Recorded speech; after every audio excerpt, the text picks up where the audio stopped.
আসসালামু আলাইকুম প্রিয় বন্ধুরা, আজ আমরা যাচ্ছি মাঠে গম লাগানোর জন্য, জমি প্রস্তুত করার জন্য। আর আমার সঙ্গে যাচ্ছে আমার ৩টি প্রিয় ভাতিজা। তারা যদি আমার সাথে থাকে তাহলে তারা আমার অর্ধেক কাজ করে দেয়। মাঠে এসে তারা বলছে, "কাকু আমাদের কাজ করতে দাও।" তাই আমি গামলাতে সারগুলো লোড করে তাদের মাথায় তুলে দিচ্ছি। তারা যখন আমার সঙ্গে থাকে আমার খুব ভালো লাগে। অনেকে হয়তো এই ভিডিওটা দেখে বলবে, "এত ছোট বয়সে বাচ্চাদের দিয়ে কাজ করাচ্ছ কেন?"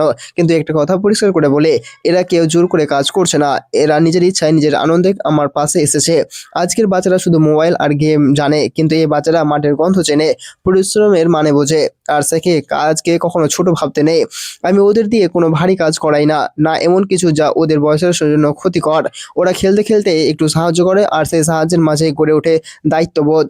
আর যদি ছোট বয়সে কাজ শেখে, কাল বড় হয়ে জীবনের লড়াইটা সহজ হবে।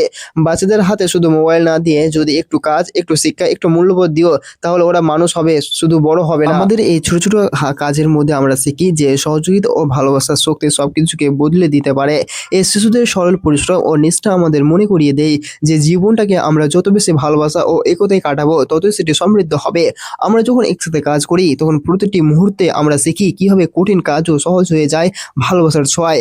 এই প্রেরণাদায়ক যাত্রা আমাদেরকে আরো শক্তিশালী করে তোলে, আর প্রতিটি দিন আমাদের জীবনের এক নতুন অধ্যায় হয়ে ওঠে।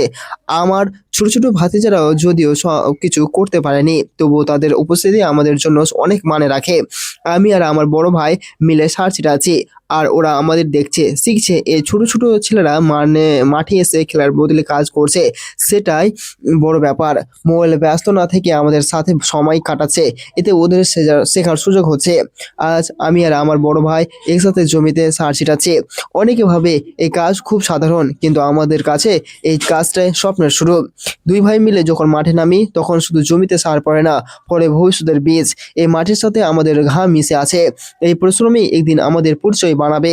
কাজ ছোট হতে পারে, কিন্তু স্বপ্ন কখনো ছোট হয় না। এইভাবে আমরা দুই ভাই মিলে সার ছিটিয়ে জমিটা কমপ্লিট করব। তারপর ট্র্যাক্টরে করে জৈব সার, রাসায়নিক সারগুলো লোড করে জমিতে পাঠিয়ে দিলাম। এই সার শুধু জমির জন্য না, এটা ভেতরে আছে আমাদের হিসাব, অভিজ্ঞতা আর ভবিষ্যতের পরিকল্পনা। ট্র্যাক্টর নিয়ে যখন মাঠে ঢুকলাম, আমরা যত্ন করে সারগুলো মিক্স করে নিচ্ছিলাম যাতে সমান ভাবে সেটা আমরা ছিটাতে পারি।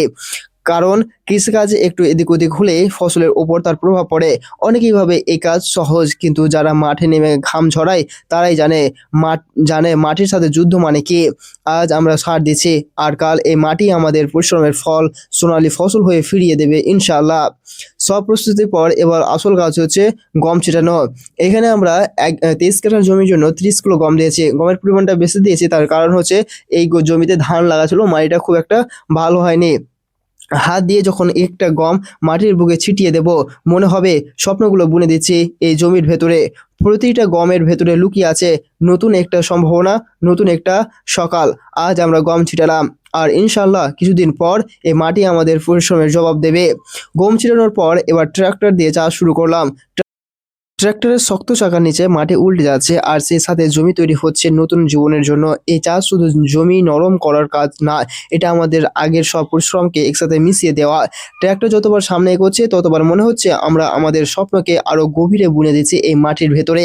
কৃষিকাজ সহজ না, কিন্তু ধৈর্য আর বিশ্বাস থাকলে এই মাটি এই দিন আমাদের ঘামকে ফসল বানিয়ে ফিরিয়ে দেবে।